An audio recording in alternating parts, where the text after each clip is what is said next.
The Tetragrammaton consists of 4 Hebrew letters, Yod, He, Vav, and He. And I may be saying those words wrong, but that's the way they are pronounced to my eyes. Written from right to left, these letters represent the core of God's name in the Hebrew Bible. From ancient times, Jewish tradition has held the Tetragrammaton in the highest regard, considering it too sacred to be pronounced casually or in vain. This reverence stems from the belief that the name embodies the very essence of God's being. The prohibition against uttering the Tetragrammaton is rooted in interpretations of biblical commandments, like the 3rd commandment, "You shall not take the name of the Lord your God in vain." Over time, this prohibition became a deeply ingrained practice, reflecting the profound awe and respect for God's name. It is thought by some that the true pronunciation of the name has been lost to time. When reading the Hebrew Bible aloud, observant Jews typically substituted the word Adonai, meaning Lord, for the Tetragrammaton.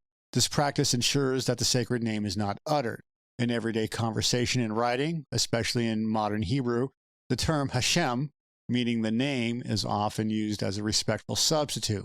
This circumlocution acknowledges the sacredness of the Tetragrammaton without directly pronouncing it. The reluctance to pronounce the Tetragrammaton underscores God's transcendence, his otherness, and his existence beyond human comprehension. It emphasizes that God is not simply another being within this world, but the ultimate source of all being. The mystery surrounding the pronunciation of the Tetragrammaton reflects the inherent mystery of God's nature. It acknowledges that God's essence is ultimately beyond human understanding. The practice of using substitutes expresses deep respect and reverence for God's name, recognizing its unique and sacred status. Scholars have proposed various etymologies for the Tetragrammaton, but its precise meaning remains a subject of debate. The biblical explanation in Exodus 3:14, "I am who I am," or "I will be what I will be," is seen as a theological interpretation rather than a definitive linguistic explanation. There are theories that connect the name to the Hebrew verb to be, and there are other theories that connect the name to other Near Eastern deities. Understanding the historical context of the ancient Near East is crucial for interpreting the significance of the Tetragrammaton. The use of sacred names and the practice of avoiding their pronunciation were common in ancient cultures. Even today in modern Judaism, the respect for the Tetragrammaton is maintained. In most cases, when the Tetragrammaton appears in print, the vowels of Adonai are placed with the Tetragrammaton, creating the word Yahweh, or Jehovah. This is a reminder of the reader to say Adonai, or Adonai. The Tetragrammaton remains a symbol of the deep respect and reverence that is a core part of the Jewish faith. The most direct biblical basis for this practice is often traced to the 3rd commandment in Exodus 27 and Deuteronomy 5:11, "You shall not take the name of the Lord your God in vain." While the commandment's original intent might have focused on false oaths or blasphemy, it was later interpreted to include avoiding the casual or unnecessary utterance of God's sacred name. The Hebrew Bible consistently portrays God as holy and transcendent, and avoiding the pronunciation of the Tetragrammaton reinforces this sense of God's otherness and reverence.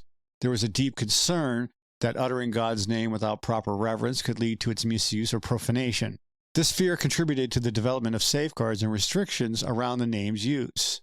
The practice of avoiding pronunciations of the Tetragrammaton became more prevalent during the Second Temple period, which is 516 BC to 70 AD.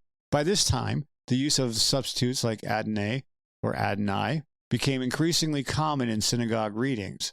Rabbinic literature further elaborated on the prohibition, emphasizing the importance of safeguarding God's name. The rabbis established rules and guidelines for the use of substitutes and circumlocutions. It is thought that the high priest would pronounce the Tetragrammaton one time a year on Yom Kippur within the Holy of Holies. Over time, particularly after the destruction of the Second Temple, the precise pronunciation of the Tetragrammaton was gradually lost, and this loss further reinforced the need to avoid its utterance as there was a fear of mispronouncing the sacred name. The practice expresses deep respect and reverence for God's name, acknowledging its unique and sacred status. It underscores God's transcendence and his existence beyond human comprehension. It highlights the inherent mystery of God's nature, which cannot be fully grasped by human intellect, and the Tetragrammaton itself became a powerful symbol of God's presence and power even without being pronounced. The act of not saying the name preserves the sacredness of the name. In synagogue readings, Adonai or Adonai is consistently substituted for the Tetragrammaton. In everyday conversation and writing, Hashem is commonly used as a respectful substitute Scholars and academics often use the reconstructed form Yahweh in their writings, but this is not a practice within traditional Jewish religious observance. There are some religious groups, such as Messianic Judaism, that do pronounce the Tetragrammaton, and this is a departure from traditional Jewish practices. The biblical text in Exodus 3:14 provides a theological explanation of the name, translated or often translated as I am who I am or I will be what I will be.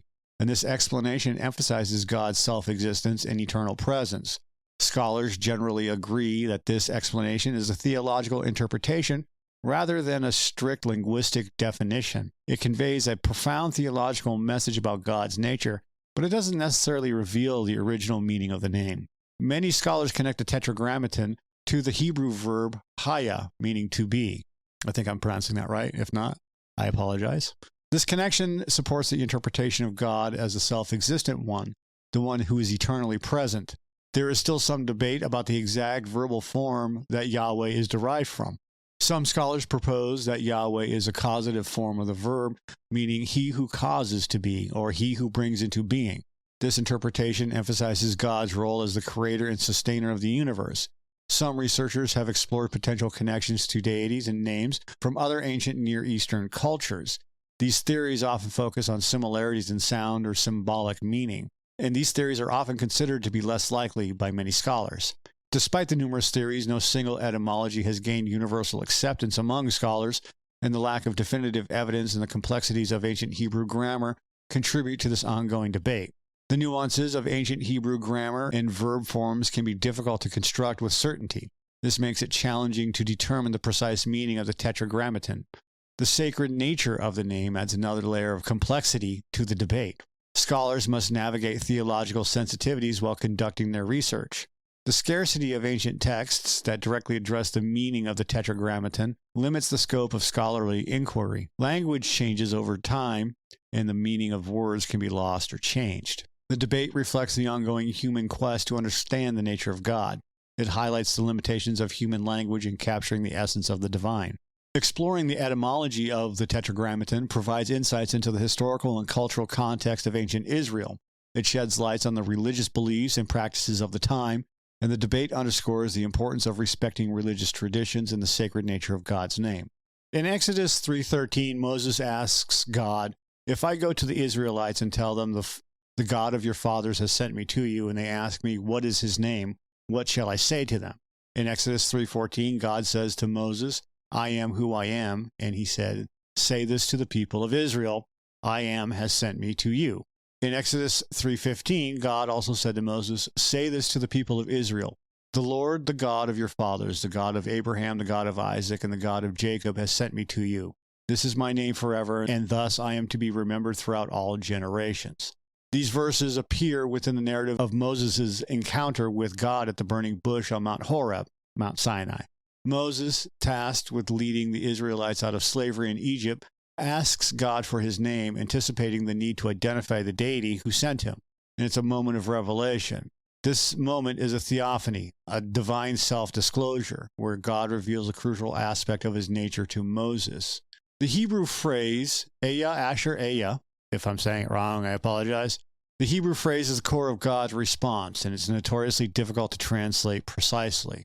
The interpretations can be loosely translated to "I am who I am, I will be what I will be," or "I am who he is." These are all translations that can be used, but they're not exact translations. But the most common translation is "I am who I am," which emphasizes God's self-existence and unchanging nature. The phrase also emphasizes God's aseity, his self-existence and independence from creation. He is the source of all being, not dependent on anything else. It also suggests God's eternal presence, his existence beyond time and space. He is the God who always is, was, and will be. The ambiguity of the phrase also highlights the inherent mystery of God's nature. It suggests that God's essence is ultimately beyond human comprehension. So within context of the Exodus narrative, the phrase also implies God's faithfulness to his promises. He is the God who will be with his people, delivering them from slavery. The phrase also indicates God's freedom. God is who he will be and is not bound by anyone or anything. Scholars acknowledge the linguistic challenge of translating the Hebrew phrase. The word Eya can have multiple meanings, contributing to the ambiguity of the verse. They also generally agree that the phrase is a theological interpretation rather than a strict linguistic definition. It conveys a profound message about God's nature, but it doesn't necessarily reveal the original etymology of the name Yahweh. The connection between Ea and Yahweh is a subject of scholarly debate. Some see a direct linguistic link, while others see a more symbolic or theological connection. Exodus 3:14 is a foundational verse in Jewish theology, shaping the understanding of God's nature and his relationship with humanity.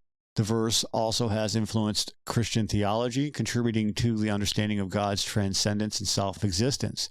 It represents a pivotal moment of divine revelation, where God discloses a crucial aspect of his being to Moses, and by extension to the Israelites. The most widely discussed theory links Yahweh to the Hebrew verb haya, meaning to be. This connection is often seen as supporting the interpretation of God as the self-existent one, the eternal being. But the precise grammatical form of Yahweh derived from haya is a matter of debate. Some scholars propose it's a form that implies continuous or future being, aligning with the I will be what I will be interpretation. And some theories suggest a hifal stem, a causative form of the verb. A variation of the haya theory suggests that Yahweh is a causative form, meaning he who causes to be or he who brings into being. This interpretation emphasizes God's role as the creator and sustainer of the universe. The hypothesis aligns well with the creation narratives in the Hebrew Bible, where God is portrayed as the active agent who brings the world into existence. Some scholars have explored potential connections to deity in names from other ancient Near Eastern cultures using comparative linguistics. These theories often focus on similarities in sound, symbolic meaning, or shared cultural concepts. Although they are often met with skepticism, as they can be based on tenuous linguistic connections or rely on interpretations of ambiguous evidence, many researchers believe that the name is distinctly Hebrew. There have been theories that connect the name to certain storm deities from the region due to the storm imagery associated with Yahweh. Ancient Hebrew script primarily uses consonants, with vowels often omitted. This poses a challenge for reconstructing the original pronunciation and meaning of the Tetragrammaton. The Masoretic vowel points, added to the Hebrew Bible centuries later, provided one set of vowels, but they are not necessarily the original ones. The vowels that are often placed with the Tetragrammaton are the vowels from the word Adonai, as a reminder to say Adonai. Understanding the cultural and religious context of ancient Israel is crucial for interpreting the Tetragrammaton. The names may have been influenced by the beliefs and practices of surrounding cultures. It's important to distinguish between theological interpretations, such as the one in Exodus 3:14, and linguistic definitions. Theological interpretations convey profound messages about God's nature, while linguistic definitions seek to uncover the original meaning of the word. Despite extensive research, the precise meaning of the Tetragrammaton remains a mystery. The lack of definitive evidence and the complexities of ancient Hebrew grammar contribute to this ongoing debate. The ambiguity surrounding the name can also be seen as a reflection of the inherent mystery of God's nature, which is ultimately beyond human comprehension. The name Yahweh is used in this video for a few key reasons, all rooted in the complex history and traditions surrounding the Tetragrammaton. While observant Jews traditionally avoid pronouncing the Tetragrammaton, scholars and academics often use the reconstructed form Yahweh in their writings and discussions. This allows for a way to refer to the name directly without acknowledging its sacredness. This video adopts this convention for clarity and ease of understanding. Using Yahweh is a way to directly address the Tetragrammaton, the 4 Hebrew letters that represent God's name. This is more direct than consistently using substitutes like Adonai or Hashem. Since the precise pronunciation of the Tetragrammaton has been lost to time, using Yahweh is a widely accepted approximation. It avoids the risks of unintentionally mispronouncing the sacred name. It also gives clarity for a general audience. Constantly using substitutes might be confusing, and Yahweh provides a recognizable and consistent way to refer to the God of the Hebrew Bible.